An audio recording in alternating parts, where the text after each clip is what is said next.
Good afternoon to all. On behalf of the Department of Food, Nutrition and Dietetics, myself, Tusha Ganguly, welcome you all to the second webinar series of the department Nirmal Swasthya, which focuses on nutritional and lifestyle empowerment of the community. I would like to take this opportunity to thank our principal, Dr. Geeta Ibrahim, and our management to support us in this endeavor. I would also like to express our gratitude towards Kellogg's Nutrition for collaborating with us in this series of webinars. Today is the fourth session of the webinar series. As we all know, the topic for today is Journey of a Breakfast Cereal from Seed to Spoon. We all are aware how important breakfast cereals are.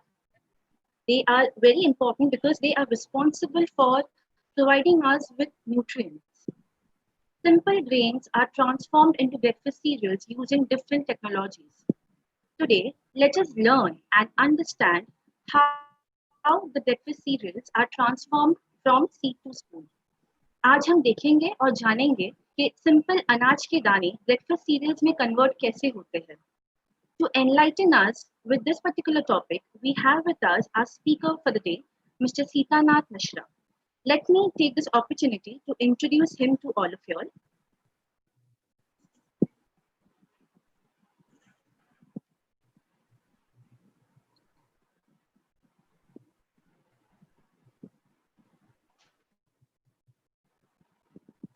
Mr. Sitanath Misra is the R&D head for Kellogg Southeast Asia, covering Asian markets. He is currently based in Kuala Lumpur, Malaysia. Mr. Misra has 14 years of research and development experience with proven contribution in food and beverage industry, product and process development, cost value engineering, regulatory affairs, claim support, and defense working with organizations like GlaxoSmithKline, Heinz Italy, and Heinz India. International experience of working in Milan, Italy for 1.5 years, with Heinz Italy covering European and Asia Pacific markets and reporting to the business head. He joined Kellogg India in 2015 as Senior Manager, Research and Development for Kellogg's emerging market based in Mumbai, and led a team of 2 managers working on the breakfast cereals innovation and renovation for Asia Pacific region to drive consumer relevant differentiated offerings in various formats like porridges, cereal drinks, ready to eat and instant extruded and flaked cereals like cornflakes, chocos, muesli, granola, to new technological platforms. He has worked with Heinz and developed new product pipeline for the Complan brand in Asia, Middle East, and Africa. He is identified as one of the top talents of the company and deputed on an international assignment at the Heinz Global Center for Excellence for Infant and Nutrition in Milan, Italy for 1.5 years, developing infant formulas, weaning foods, and established a portfolio management process for the region. He started his career with GlaxoSmithKline, responsible for research and development works in the nutritional malt and cereal beverage segment, which is Horlicks extension, Horlicks cereal bars and biscuits, and Lucozade sports drink and regulatory support to the business for South Asian markets. He has an excellent academic track record. He has been a gold medalist in MSc Food Technology from Central Food Technological Research Institute, CFTRI, Mysore, and he has been a gold medalist in BSc Biochemistry from the University of Madras, India. I think it's really a privilege to have Sir with us today, and I would really want to thank him because he has joined us and he would be sharing with us a good amount of information. We all are eager to hear you, sir. Before I hand over the platform to Sir, I would just give the participants 3 important instructions. Please don't unmute yourselves. Keep your videos off. And if you have any questions, please post them in the chat section. We'll address the queries at the end of the session. Wishing all the participants a very happy learning and handing over the platform to Sir. Sir, over to you. Thank you, Tisha.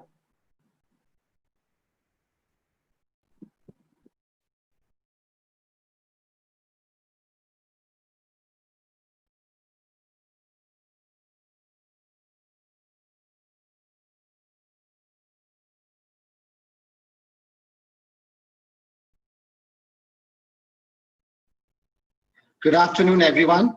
I hope everyone out there can see my screen. the presentation. So even before I embark onto my presentation this afternoon, I wish to first of all thank the Department of Food, Nutrition and Dietetics of Nirmal College of Home Sciences for inviting me for this topic. And I also want to thank my colleagues, Ms. Nadia Merchant and Ms. Sweetie Das, who actually facilitated this presentation for me to come and talk to you. So to begin with, let me share a snapshot of what I want to talk through in the next one. Demystifying food processing, because a lot of us, including some of my own friends, relatives, believe that food processing overall is bad. So yeah, is it important, how bad or how good it is? Processing, then understand something about the benefit. And then moving on from there, we will talk about micronutrient malnutrition. What is the current situation in India? And why fortification is a good strategy to combat micronutrient malnutrition. And at the end, I will summarize or end my presentation talking about the benefits of fortified cereals. So let's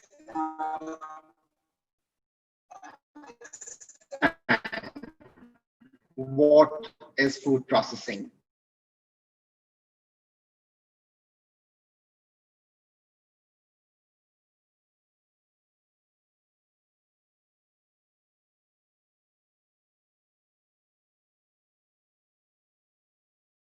What are the benefits? Why do we process food? So talking about food processing, actually my aunts, relatives, so within my own circle, within my family, and I think it holds good for the larger population.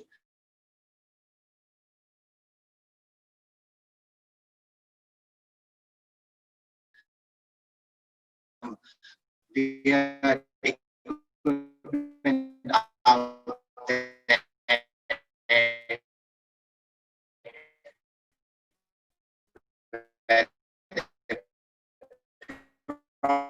process, they keep doing all kind of operations like canning, freezing, dehydration.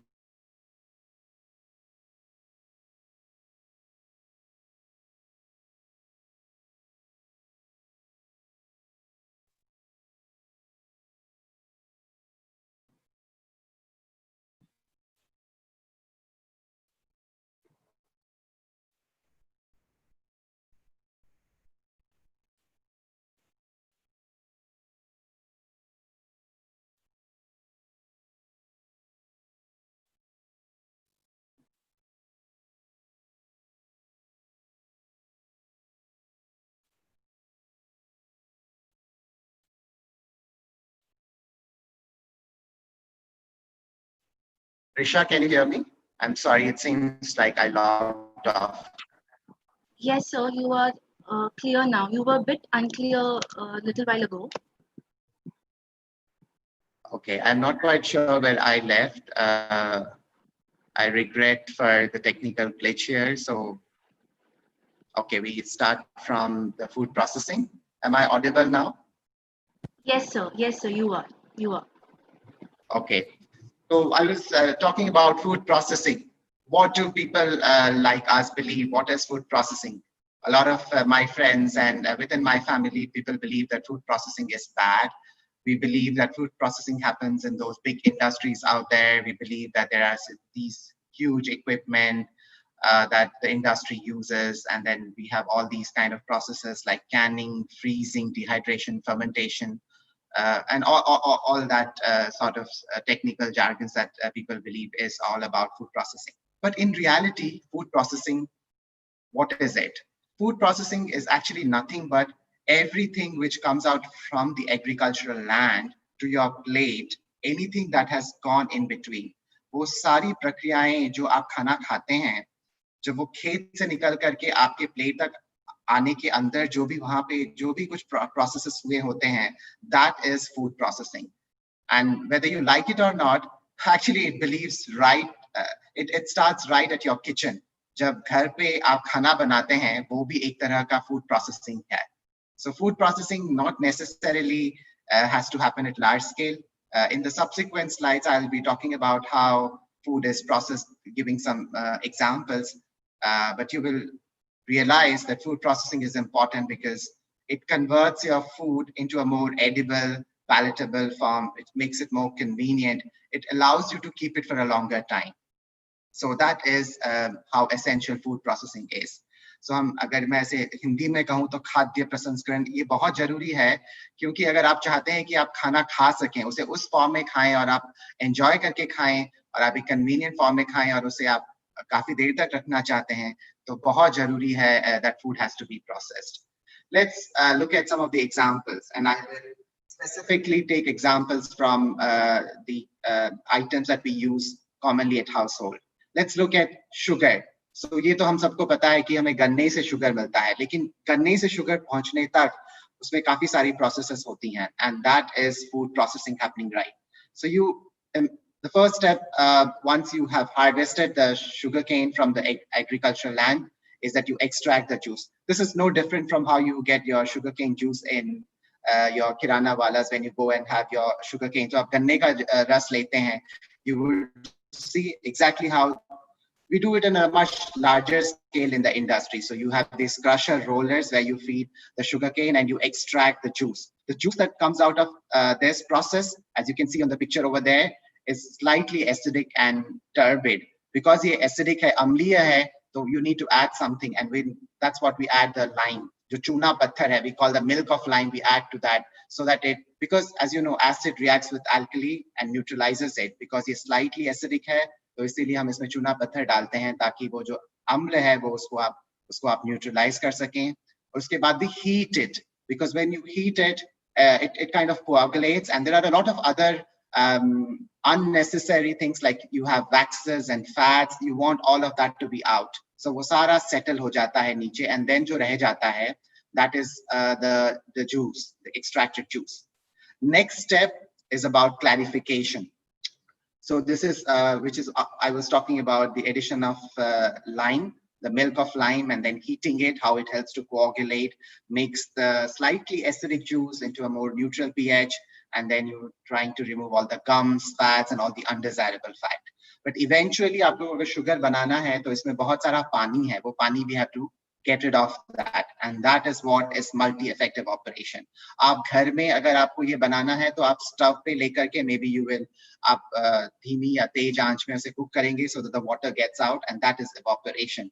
Just that we do it in a more scalable, efficient way में. आपको दिखने में those equipments look really big, but this is basically nothing but they are evaporators. आप वहाँ क्या करते हैं? You pass steam. आप गर्म भाप लेते हैं, उसमें से जो पानी होता है वो धीरे धीरे निकल जाता है. So this is 4-stage evaporation where you feed in the steam, and then the vapor is passed on to the second silo there, which helps to heat. Eventually, जब इससे बाहर निकल करके जो juice आता है, उसमें से आपने बहुत सारा पानी निकाल दिया है, and this becomes very concentrated. So it's almost like 65% of the water is 35% is sucrose, 65% of the water has already gone.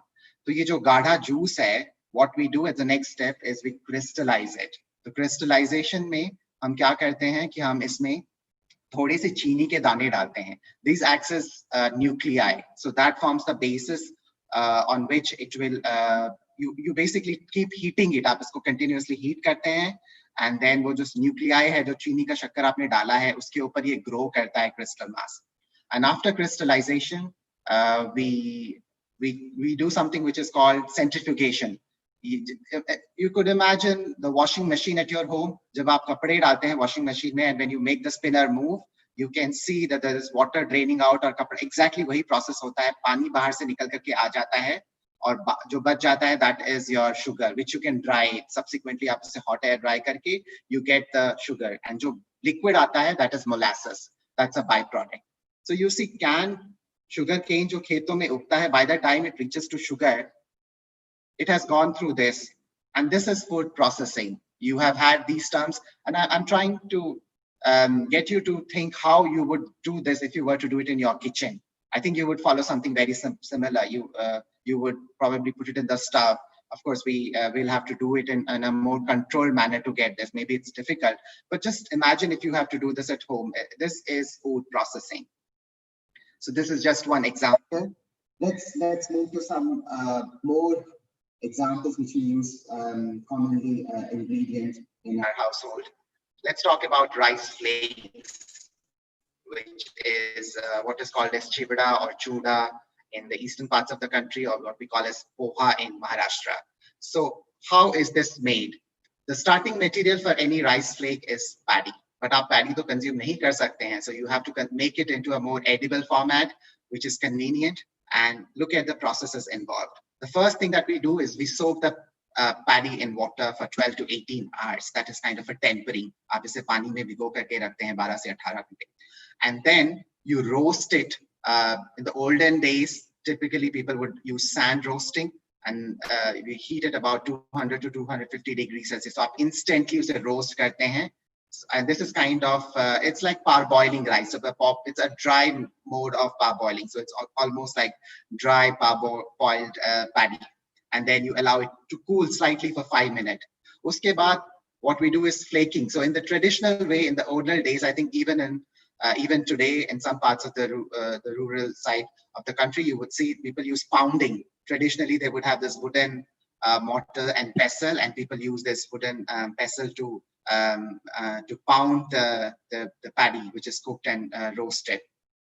What happens is, because the bran is so light, it tends to fall off, and because you have the grain inside which is cooked, it's almost like a plastic. When you hit, it tends to flatten it, and that's how you get a flaked rice. यही चीज अगर हमें larger scale में बनाना है, because wooden mortar and pestle में you are using manual energy. If you have to do it in a more industrial scale, we will use equipment. So we have these round horizontal pans in which we feed in, and then we do this mechanically. So paddy से पोहे बनने के पूरे process में you will see all of these steps are food processing. यही चीज अगर आपको घर में बनाना है तो शायद आप exactly ऐसे करेंगे traditional method में. So this is processed poha. Now let's look at some more examples. Spices, masale to hum har jagah use karte hain hamare khanon mein. Even those, what we believe as a basic thing in our kitchen, Indian kitchen, has been processed. So if you look at a chili, you basically get the chili from the agricultural feeds, and then you dry clean them, because there are a lot of other unwanted foreign material like stalks, stems, seeds. You obviously remove that, and then you de-seed it. आप उसमें से उसके सारे seeds निकाल देते हैं. अगर इसमें moisture ज़्यादा है तो ये इसको grind करने में दिक्कत आती है. So you have to dry it to bring it down to a certain moisture level, and then you coarse grind it. आप इसको you make the not very fine, but you just make it a bit coarse, and then you can subsequently, depending on the requirement, you can further mill it to get a more fine powder, and then you sift it, and then you pack it. तो जो मसाला का powder आपके घर पे आया है, या जो मिर्ची का पाउडर है, for that matter even your turmeric powder, any of these, cumin powder, coriander powder, any of these spices have undergone food processing, because you cannot consume those spices as it is. अगर आपको उसमें मसाला, you can do it, yes, you can do it at home, and exactly what industry does it to make it more convenient for you. Now let's look at more examples. Wheat flour, जो आटा या मैदा या even सूजी रवा, ये सब जो घर पे लेकर आते हैं, all these have been processed. So the wheat which is collected from the agricultural feed, depending on what you want to make out of this wheat. If you want to make biscuit, you want to make a cookie, you want to make a pasta, you want to make noodle, or you want to make atta for regular consumption at home. Depending on that, the food manufacturer or the miller will actually process. So depending on what is the end product, he will decide what is the wheat that he needs to take. Obviously, because it comes from agricultural land, it has to be cleaned. And this cleaning looks very simple, but यहाँ पे भी बहुत सारी चीजें होती हैं. So for example, एक magnetic separator होता है जिसमें आप चुंबक से जितने भी उसमें लौह अयस्क है, और the iron ore is separated, and then you have aspirator जिसमें आप हवा से जो भी लाइटर चीजें होती हैं लाइक स्टॉक्स वगैरह आपसे ये कर देते हैं. सो क्लीनिंग में भी बहुत सारे डिफरेंट स्टेप्स होते हैं, magnetic separation, and then wind blowing, so you remove all those lighter material. And after cleaning, then the industry does what is called tempering. So basically you add some moisture back, because ye jo wheat hai, you want the andar wala, we will talk about it later as we progress in the presentation, the structure of the grain, where we have the endosperm, jo edible portion है जैसे हम मैदा या आटा बना करके खाते हैं वो है endosperm, and then you have the bran and the germ. So what we do is when we do the tempering for 6 to a few hours, you add certain moisture so that the inner endosperm becomes more easy to break, and then it undergoes through step-by-step milling. इसमें 5 milling step is what we call 5 breaks. In the first break, of course, you break and try to get the endosperm. And then eventually it all gets collected. Slowly, progressively, you are trying to separate the bran, the germ, and the endosperm. And then you pass through a sifting. Sifting is nothing but basically a chunni. Imagine आपकी ये wait का portion गया और सबसे बड़ा वाला particle जो है वो ऊपर रह गया, उसके बाद जो बारीक है वो दूसरा छन्नी उसमें गया, फिर उसके बाद वाला बारीक, और इस तरह से आप निकाल सकते हैं. तो अगर आपको होल व्हीट फ्लावर चाहिए या आटा चाहिए, so you can add back. So that's how the industry operates, and then eventually you get a back product. So the wheat from the agriculture, by the time it comes out as flour, has undergone processing. Some more examples talking about processing. Popped ragi flour, which is called as nachni in Hindi, in Marathi, or ragi as they call it in the south. Now this is a very nutritious grain, as we all know. And this is another example that I want to highlight, where how food processing makes one of your grain more nutritious. Ragi, अगर आपने देखा हो ध्यान से, तो उसके ऊपर एक बहुत skin होता है, which is made up of testa and this aileron layer. So, and it's also high in oxalic acid and certain anti-nutritional factors like trypsin inhibitors, vagaya, vagaya. So when you actually process it, the nutritional value of the ragi enhances, because you are significantly decreasing the level of oxalic acid and the trypsin inhibitor and any such anti-nutritional factors, and it makes it more nutritious. So how do we get the popped ragi flour? So we take the ragi grain, the nachni, and then we add water, moisture, exactly similar to how we did it for wheat. We soak it for 18 to 20% of moisture, and then we allow it to keep for 4 to 6 hours. And then just like how we made the poha, हमने वहाँ पे देखा था, if you remember, just in the previous slide, I was talking about pohe में कैसे हमने उसे रात भर भिगो के रखा, and then we did the sand roasting at certain temperature. So वही process है यहाँ पे भी, hot sand में आपने 230 से 250 degrees centigrade temperature पे इसको heat किया. Basically आपने cook कर दिया है grain को already, and then you pass through a grinder and you get that flour, ragi flour. वो ragi grain वहाँ से आते वक्त ragi flour के through में जो भी process हुआ है, this is food processing. And this processing is essential because it has improved the nutritional value of your food. It has removed some anti-nutritional factors. It's made eventually your ragi flour is more convenient to use. Now you can make out of nachni ka roti, you can make dosa, you can invariably make a ragi kanji of how they make it in Tamil Nadu and Karnataka. So this has made the food more edible, more convenient, has also increased the nutritional property of the food. Talking of which, another example commonly consumed.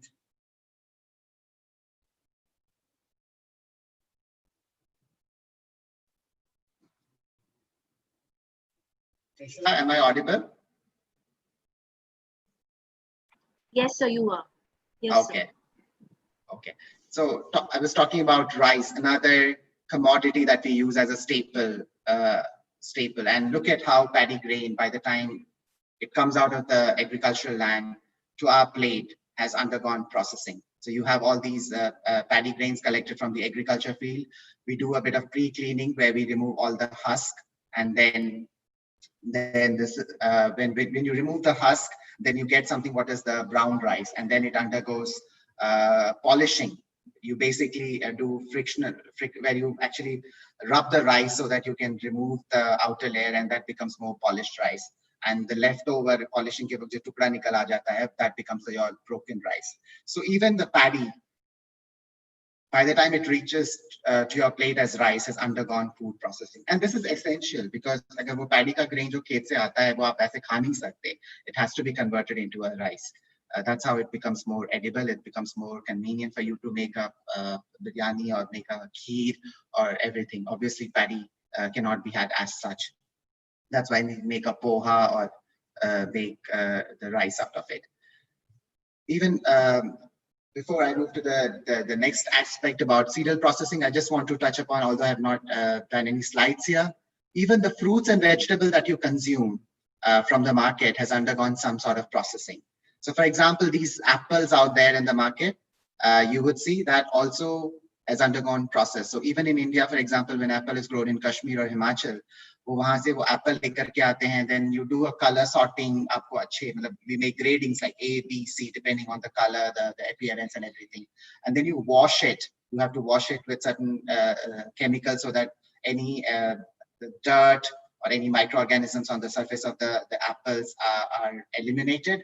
And then because आपने इसको धो लिया है, इसको अगर हम ऐसे ही pack करके रख दें, तो then it will shrink because there is a natural wax coating over apple. The moment you take that out by washing, it tends to shrink. The moisture will go out, and then it will lose its appearance. That's why a lot of these fruits are coated with edible waxes. So there are some approved waxes like carnauba wax and shellac wax, which apart from making the food look better, the apples look, of course, much better when you have a wax coating. It also reduces the process of shrinking because the moisture is retained.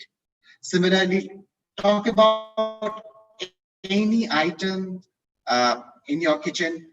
Just go around and have a look at all the ingredients that you have in your kitchen, be it your spices, your fruits, your commodities, your dals, your cereals, or even the milk that you get. I mean, even if it's a Tetra Pak milk or the pouch milk, has undergone some sort of processing. Now let's look at what are the commonly used methods of processing. So at home level, we do all this, जो हम घर पे खाना बनाते हैं, all of these are food processing. Frying, चाहे आप जो भजी बनाते हैं, you are frying it, that is basically removing moisture. Then you refrigerate, और आप घर पे microwave cooking करते हैं. Blanching, आप गर्म पानी में डाल करके किसी चीज को बाहर निकाल के लेकर आते हैं, that is blanching. और घर में अगर if you have a non-vegetarian like a meat or a fish, you want to keep it for a longer time, you put it in the deep freeze. Or you do dehydration or drying. आप घर पे सुखाते हैं, चाहे वो पापड़ सुखाएं या घर पे कोई you want to sometimes even we dry the grains, for example, because we want the moisture to go down and you want to keep it for a longer time. Extrusion, basically pressure cooking, or even जो घर पे चकली बनाते हैं, that's kind of an extrusion process which we'll see later. या हम अचार बनाते हैं, मुरब्बा बनाते हैं, we actually add salt or sugar. These are all different kinds of processing which is done at home at a much smaller scale. Evaporation, homogenization, जब दही से from the milk you want to extract the fat, you do homogenization. So आप उसमें से जो milk के fat को churn करके जो घी निकालते हैं, that is also a kind of homogenization. These are everything that we do at home. And exactly the same operations are done at a much larger scale using more, because we want to cut down manual operation, we want to make it more automated. That's why the equipment look a bit scary. But these are also some of the processes that we do at industry. So which is microwave cooking, frying, refrigerator, blanching, freezing, extrusion. All of these are some of the processes which is used at home and is also used at the industrial level.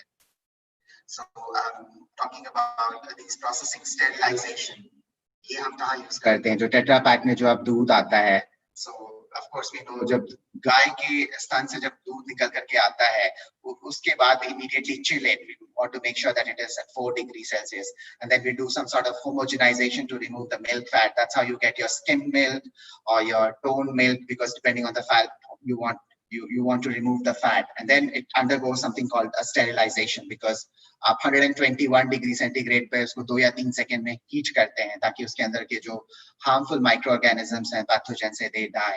Pasteurization is done similarly at a lower temperature. Blanching, for example, all the almonds that you get have been usually blanched. That's how you avoid them getting rancid, and you can store them for a longer time. You pass through a steam, you make it so basically you have converted a material which had a very short lifespan, which would have otherwise spoiled, into a product or an item which is now okay for you to store for a longer time. So all these are different kinds of processing used: microwaving, frying, refrigeration, freezing, irradiation, evaporation. Evaporation I spoke about when I was talking about the sugarcane extraction process. वहाँ हमने sugar गन्ने के juice को हमने evaporate करके उसमें से धीरे-धीरे पानी निकाला था. Dehydration is कहाँ जरूरी है? For example, your fruits. अगर fresh fruits हम ज़्यादा दिन नहीं रख सकते, you are aware that when we keep the fresh fruits, maybe it stays only for 3 or 4 days. And imagine you want to you want to keep the food for a longer time, so you dehydrate it. That's when you add it in sugar solution. Because of osmotic dehydration, all the water comes out. So all your candied fruits there, the blueberries or the strawberries in the market, for example, you get these, you get the fresh one, but if you want to keep for a longer time, you dehydrate. Emulsions, homogenization, extrusion, vacuum pack, all of these are different kinds of processing. And you can actually easily correlate that with everything that you do at home as part of your cooking. Similarly, we have something called the chemical processes. So we have these intermediate moisture foods. Typically, the water activity for these foods is between 0.4 to 0.6. So it's a little technical, but water activity above 0.9 makes it prone for pathogens to grow. Above 0.6, you make it favorable for the yeast and molds to grow. That's why your water activity has to be controlled. Your salting, sugaring, pickling, the entire process of making the jams, jellies, marmalades, all these involve addition of these, and they are actually doing osmotic dehydration. Sometimes you smoke your food, like the meat and the fish, that also generates, apart from developing flavor, also helps to preserve the food. Similarly, there is something called the pH control. We were talking about this pH control when I gave an example of sugar processing. Because the lime juice was slightly acidic, we added the milk of lime to neutralize it. Yeah, this is just an extension of the fact that how all those industrial processing are also done at household. Blanching tomatoes, microwaving, the frying the puri or the samosa that we make, the way we make it, because the dough, you have added water, you are basically frying it, so eliminating the moisture and making it, of course, more palatable. You get the vegetables from the market and then you refrigerate it. So that's also a processing. Evaporation, the way you make papad at home, that is also dehydration. So the crux is food processing is essential, and you could easily correlate everything which is done at the industrial larger scale with an operation that you do at home. So all foods, whether packaged or sold, are processed. So after this presentation, I urge you to go and have a look at every food item which is available in your kitchen. Even your salt has undergone some processing. Your salt, your sugar, your spices, your milk, even fruits and vegetables. I said except maybe some fruits and vegetables, but even fruits and vegetables are actually processed. Your grains, of course, even higher degree of processed with all your formulated foods. Everything is processed. Food can be processed either before or after they come at home. So yeah, and as I said, even fruits and vegetables sometimes are processed. Now let's move to the other aspect of my presentation today, which is about cereal processing. What is cereal processing, how we do it, and why we do it? तो जैसे कि मैंने पहले बताया था कि एक grain में 3 component है. When I was talking about the wheat milling, I mentioned there is this endosperm. So wheat का जो, as you can see, let me try and see if I can.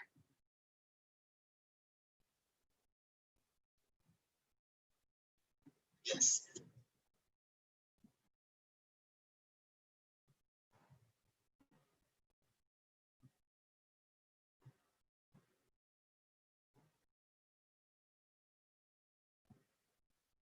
So बीज का जो आप भाग देख रहे हैं yellow, this is starchy endosperm, and जो एकदम नीचे जो portion है, that is your embryo, which is where is basically the germ, and outer layer में जो आप देख रहे हैं, which is bran. तो किसी भी seed में ये 3 चीजें होती हैं, bran, the endosperm, which is primarily the carbohydrate part, so 60 to 70% of the grain is actually endosperm, which is the source of your carbohydrate, like wheat or rice. And then you have this germ oil, ये जो embryo दिख रहा है वहाँ पे, germ oil is very high in unsaturated fatty acid.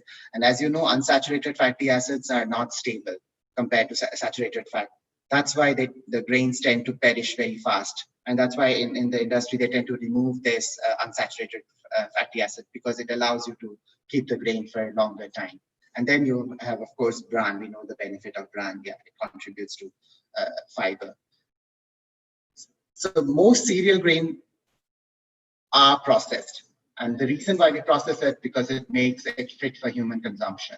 And अगर हम इसे process नहीं करेंगे तो हम इसे नहीं खा सकते. आप धान या गेहूं का वो जो दाना उसे तो नहीं खा सकते, आपको उसे कन्वर्ट करना ही है किसी प्रोसेस में। तो जैसे कि मैं बता रहा था कि चाहे वो पोहे बनाना हो या आपको वहां धान से राइस निकालने का प्रोसेस है, you have to process it because it is making it fit for human consumption. और जब आप पोहा बनाते हैं that it renders it very easy to make a sweet preparation or a savory preparation. You can make a kandhe pohe, or you can make a poha khichdi, or you can make a pohe ka kheer, and so that's how the versatility of the food is increased when you process the food.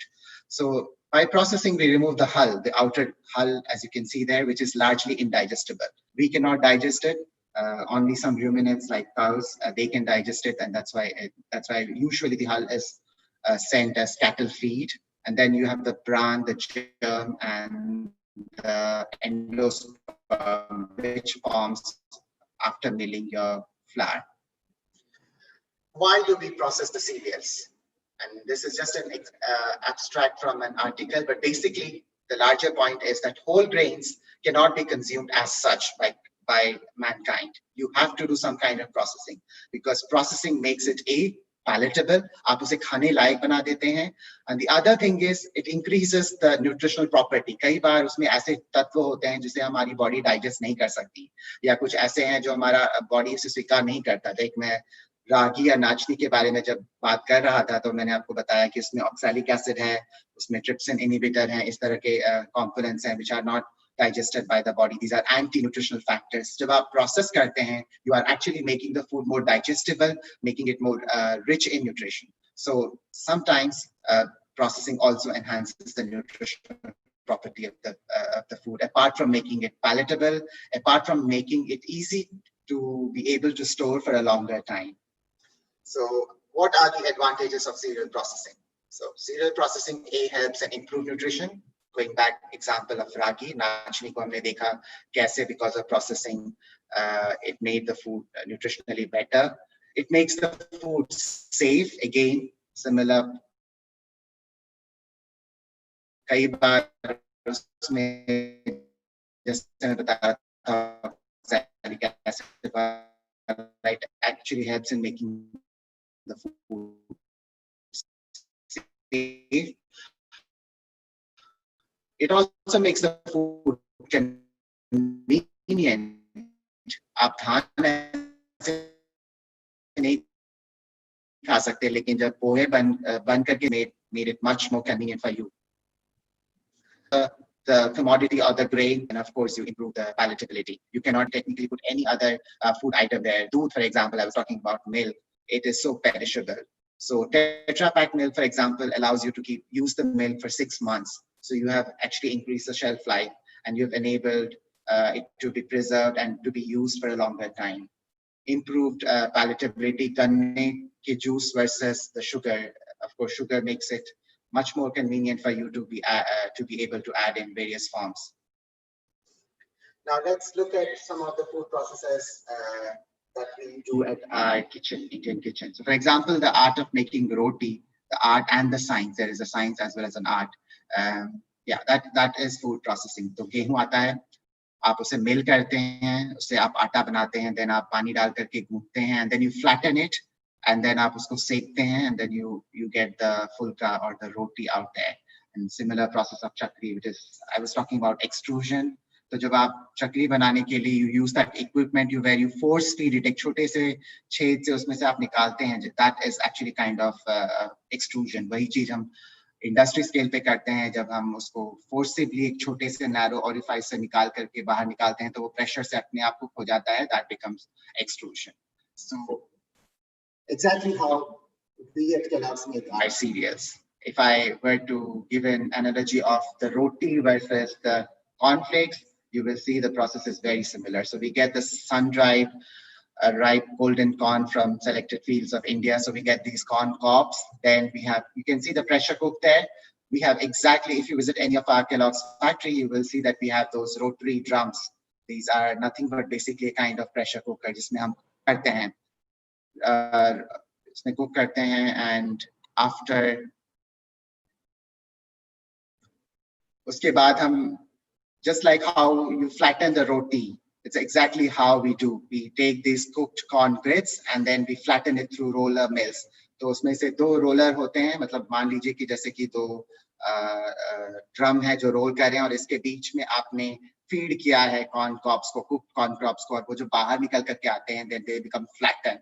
And exactly like how you would do this at home, if maybe you would use a microwave oven, हम उसी तरह से हम इसे toast करते हैं, machine में हम इसे टोस्ट करके बाहर निकाल करके, तो फाइनली आपका कॉर्नफ्लेक्स तैयार हो जाता है. So you could see at an industrial scale, cornflakes, you could easily correlate this process with your roti making. What's more, our cereals are actually fortified. Because I was talking about the grain where I spoke about bran, germ, and endosperm, and during processing, a part of the nutrition is lost.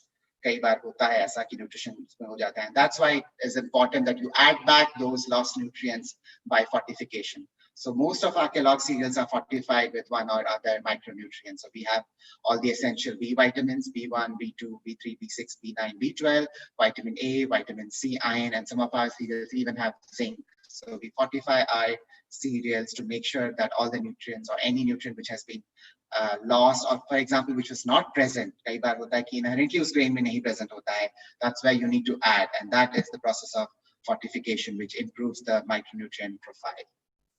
Talking of which, the obvious question is, why do we not need to fortify?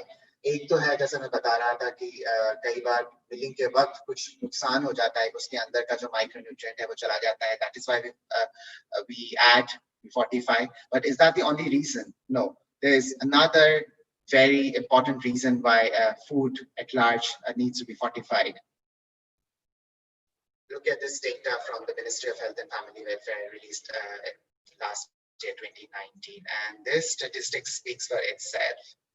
Look at the data for preschoolers, which is usually kids below, so it's 2 to 5 years, your toddlers, and look at the data for school age and adolescents. Iron, 32% of our preschoolers are deficient in iron, 17% in school age, and 22% in adolescent. And as we know, iron is such an important micronutrient.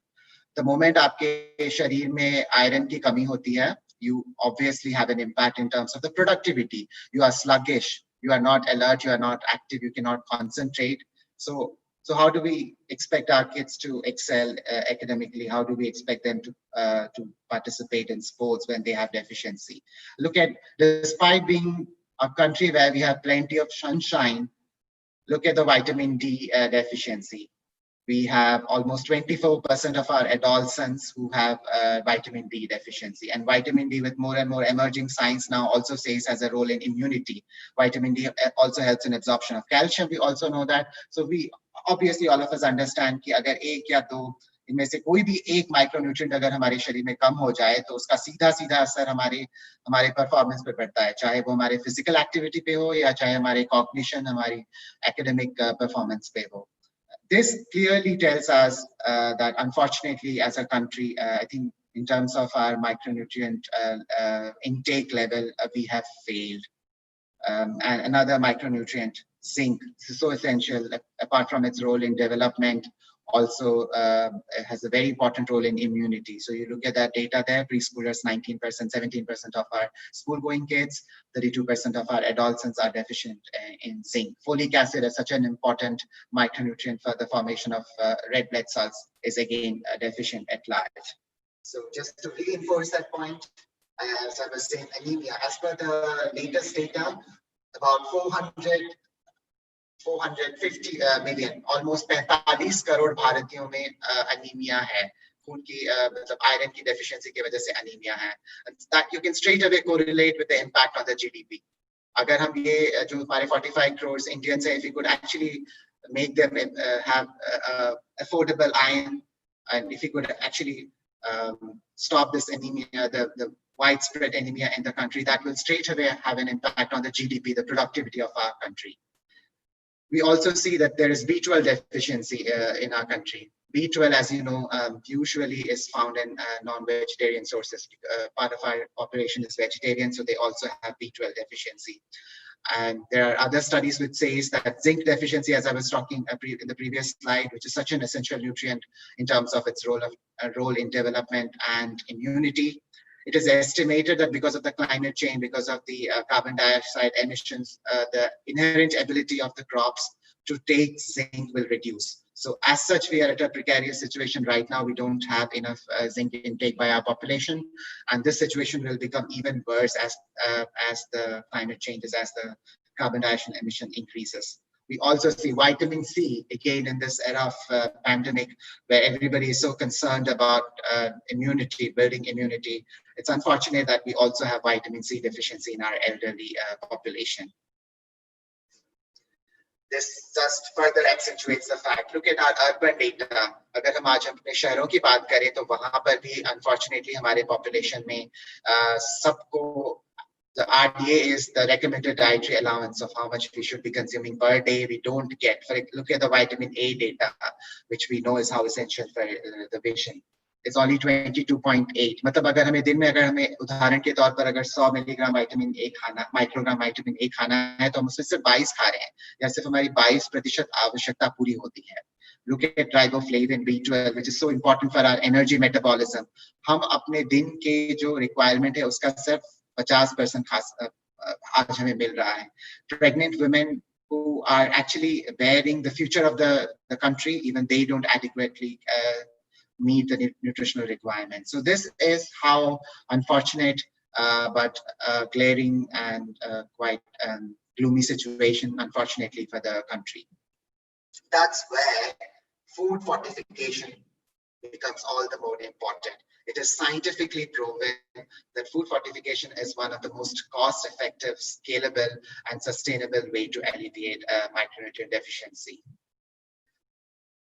तो अगर हमें micronutrient चाहिए, अगर हमारे खाने में नहीं मिलता है, how do we get it? There are 4 different ways in which you can get micronutrients. Micronutrients, जैसे कि नाम से पता चलता है, micronutrient, because they are required in such small quantities. These are not carbohydrates, fat, and your protein, which you need in larger quantities. ये हमें बहुत कम मात्रा में चाहिए, और इससे पाने के हमारे पास 4 तरीके हैं. The first and the foremost is that we eat a balanced diet. But unfortunately, this is something which is not happening. In fact, the latest the data from the government of India shows that by and large, our populations have shown decline in consumption of fruits and vegetables, which are such an important source of micronutrients. हम आज उस मात्रा में फल और सब्जियों का आहार नहीं कर रहे हैं जिस मात्रा में हमें करना चाहिए. This is where unfortunately we have to look at other means. What are the other means of having micronutrients? Food fortification. That's why we need to fortify our foods with micronutrients, because this makes it food. This is one of the most easiest way to do it. What are the other? Let's look at biofortification. ये क्या है? So for example, अगर हम गेहूं या धान उगा रहे हैं, तो we do a bioengineering. हम उस soil में we try to, और उस plant में हम genetic engineering के द्वारा उसको high vitamin A करते हैं. But this is a little more tedious and cumbersome process if we have to biofortify our cereals so that all the wheat and the rice and the staple that is consumed in the country is already fortified. That is a little more tedious, and that's not possible. The other option is to supplement. वो market में जो बहुत सारे vitamin और mineral supplement मिलता है. Unfortunately, that also is not a viable solution because compliance is a big issue. For even the government tries to give vitamin supplements to schools, we realize that compliance issue. People don't consume pills. People don't like to consume medicines. Although food is your medicine, but we don't like food being called as a medicine. That's where the easiest and comparatively most efficient manner is to fortify your food. आप अगर अपने खानों में जो आप चाहे वो bread खा रहे हैं, biscuit खा रहे हैं, या breakfast cereals खा रहे हैं, or anything that you are eating in the mid-morning or your mid-evening snacks, if they are fortified, you are actually ensuring that जो आप otherwise normal खाने में खाते हो, at least आपको मिल रहा है. So what are the benefits of micronutrient fortification? So the reason why we fortify our cereals, and for that matter, a lot of other foods are fortified, is because it enables it to reach the masses. Unlike a vitamin or mineral supplement, which not many of us take, I think this is a much more easier way to make sure that it reaches out to the mass. It's safe also because all these micronutrients are known to be safe, and we follow the regulation in terms of the levels. And this is also cost effective compared to taking more concentrated supplements or going by the biofortification, the bioengineering of the plants. This is a lot cost effective. This also doesn't alter your food. इसमें किसी तरह का प्रभाव नहीं पड़ता आपके खाने पर, taste, aroma, texture, every way. And also it is easier to do, and you get the results also faster when you consume fortified food for a substantial period of time. It straight away shows the impact in terms of your plasma nutrient level.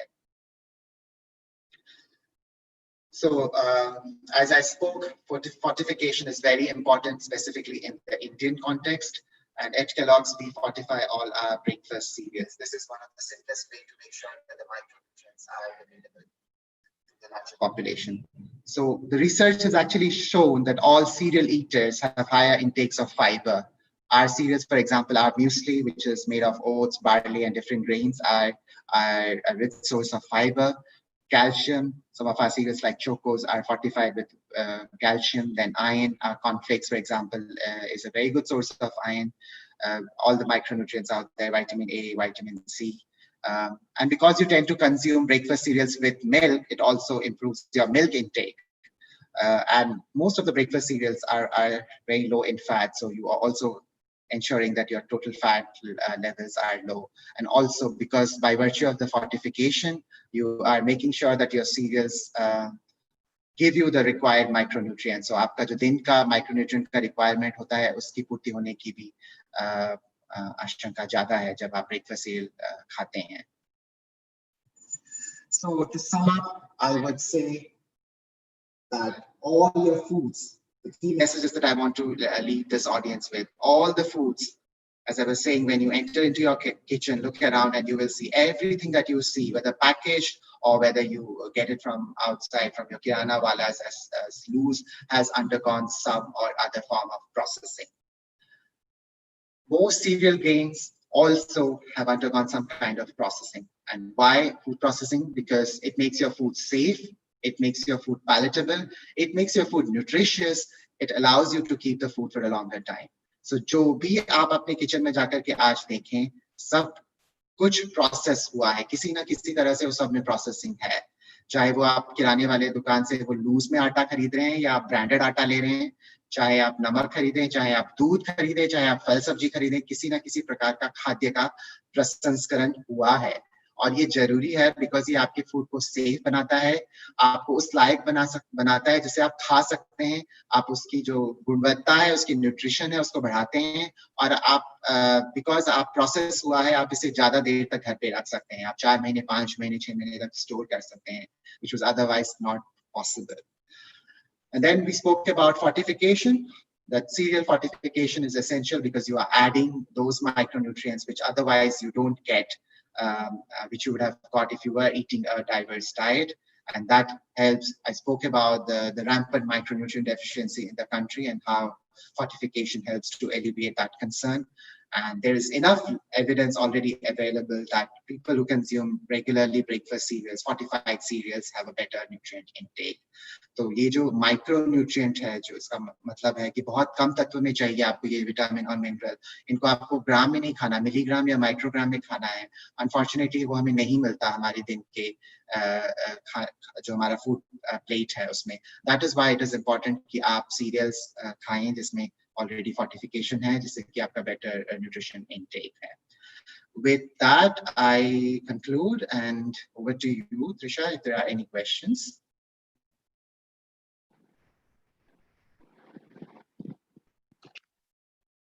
Sir, can I request you to stop the screen share, please?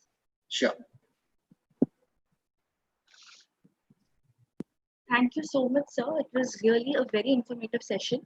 And I'm very sure all the students have taken down their notes because this thing really forms a very important part of the syllabus. So thank you so much, sir, for this enriching session, which you have provided with that. So, sir, there are a few questions which has come up. So we'll just take them one by one. So, sir, the very first question is, can these anti-nutritional factors be eliminated at home level? Yes, some of them process like fermentation. Your soaking overnight actually helps in removing anti-nutritional factors. When you make a idli or a dosa or a dhokla, when you are actually fermenting, that as a process where you have eliminated some anti-nutritional factors. Even the sattu that you make or the ragi, the popped ragi flour, when you are cooking at home, grinding it, you're keeping it overnight before grinding it, water, that also helps in reduction. So yes, it is possible, because as I said, food processing, whether is also done at home and it's also done at industry. So whatever is applicable for industry, yes, you can replicate it at home. Thank you, sir. So the next question is, there are so many processing methods which are there, and they have different time temperature combinations. How do these so how are these temperature and time combinations selected at an industrial level? That's a very good question. So let me give an example, specifically taking milk as a substrate. So milk can be pasteurized, so you can heat it at 76 degrees centigrade for a certain duration of time. You could also sterilize at 121 degrees centigrade for a few seconds. But then what happens that when you pasteurize it for a longer time, when you heat it at a lower temperature but for a higher duration of time, you are actually losing out certain nutrients. There is a loss of nutrient. That's where industry would prefer, for example, a sterilization process where you're heating the milk at 121 degrees Celsius for a very short duration of second, which enables to retain the micronutrients. So you have to look at the pros and the cons. But by and large, the first and foremost important thing is we don't want to lose out the inherent nutrition present in the commodity or the ingredient. That's how you try to select. So the next question is, difference between fortification and enrichment. Okay, so there is a specific regulatory definition for that. तो अगर आप codex regulation देखें तो उसमें उन्होंने already बताया है, enrichment is basically you are trying to increase the level, as the name suggests. Fortification could be you don't have and you are trying to add something. तो जैसे food में inherently कोई vitamin mineral नहीं है, आपने उसमें add kiya, chahe that's a biscuit or a cookie or a bread or a breakfast cereal or any food for that matter. Even, for example, you can fortify your rice. जो घर में आप खाना बनाते हैं, you can actually add something like calcium or vitamin D and add, that's fortification. Enrichment, it is there, but it's not there at a sufficient level, and you try to increase the level. Thank you, sir. So the next question is, how well are these fortified nutrients absorbed as compared to the natural nutrients present in the food? Okay, so there is this big difference or a big debate in terms of the bioavailability. I think this question is pointing towards of the availability. So bioavailability as a factor is actually in turn affected by a lot of other things. So for example, iron kabi, we have different kinds of iron salts when we add. So for example, you have iron can be added as an elemental iron can be added as ferrous sulfate, iron can be added as ferric orthophosphate, but all of these iron when we add have a different bioavailability. So when at an industrial scale, when you are as a developer or as a food formulator, when we look at what is the availability, what is the bioavailability. For example, elemental iron has higher bioavailability, so we will add it as elemental iron versus. Similarly, let's say vitamin C, adding as ascorbic acid or sodium ascorbate. You could add folate or you can add folic acid. You will have to look at the form in which you are adding. And there are a lot of clinical studies. Now there is this emerging science, or I wouldn't say emerging, it's already emerged. It's about the nanoparticles, which is saying the size of your particle also has a very important role. So for example, you have these micronized calcium, micronized iron forms, which the particle size is so low. When you fortify these are more bioavailable versus the particle size, which is bigger, because this is the concept of bio nanoparticles. So I think this is a very vast subject. But by and large, I can say that the science has evolved. A lot of technological advances have been made in the past. And I think we now understand the different elemental forms, what is the availability, and you have to select the one which is the best available, also suitable for your food. कई बार ऐसा होता है कि आप, for example, I know that iron oxide is the best. This is the best way to add and get the higher level of availability, but maybe उस food में वो stable नहीं है. So rather than leaving out and saying because इसमें stable नहीं है मैं iron ना डालूं, I would actually take something which is slightly lower the grade, but at least I'm fortifying, so at least the consumer is getting some iron there. Just a hypothetical example. Thank you, sir. So the next question is, will regular intake of fortified cereals have any adverse effect on our health?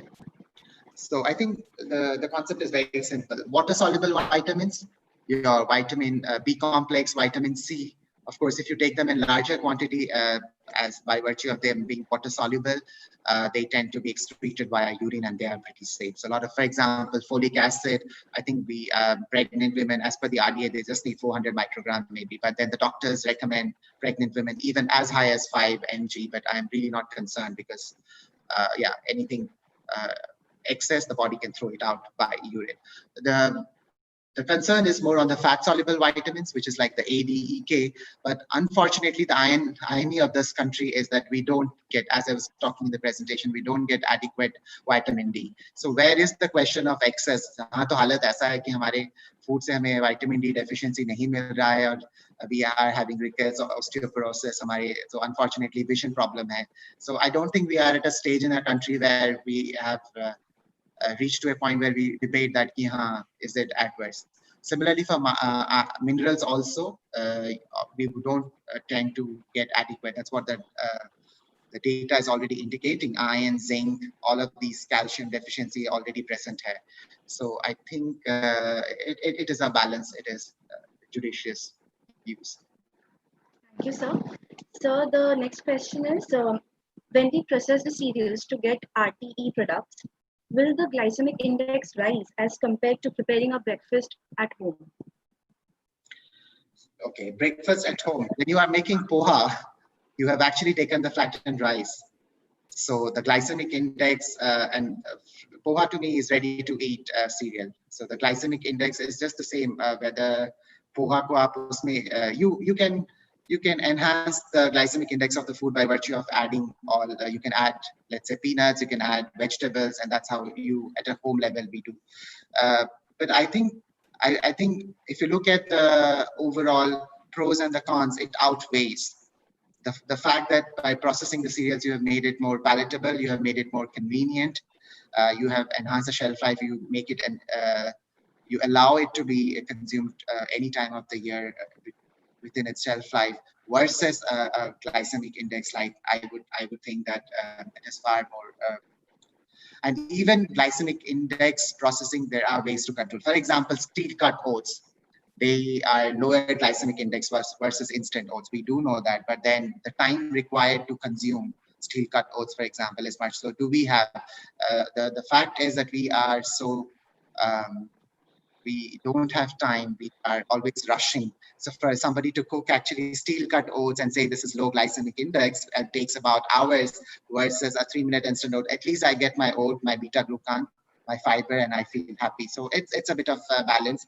But yes, people who have specific needs, like people who are diabetic, and yeah, it makes sense for them to opt for low glycemic food. Thank you so much, sir. Thank you so much for answering all the queries. It was really an enriching session, and we would like to extend our gratitude for accepting the invitation and joining us and delivering this amazing session out here. Thank you so much, sir. Thank you so much for joining. Thank you very much, Trisha. And I again want to thank the Department of Food, Nutrition and Dietetics of Nirmal and my colleagues Nadia and Sweetie for inviting and facilitating this conversation. Thank you very much. Our pleasure, sir. Thank you so much. Thank you so much.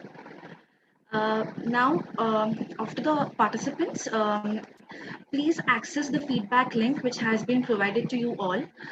Fill the feedback form and send it back to us. We would again meet tomorrow. We have a session tomorrow at 3 p.m. So we all would meet again at 3 p.m. tomorrow.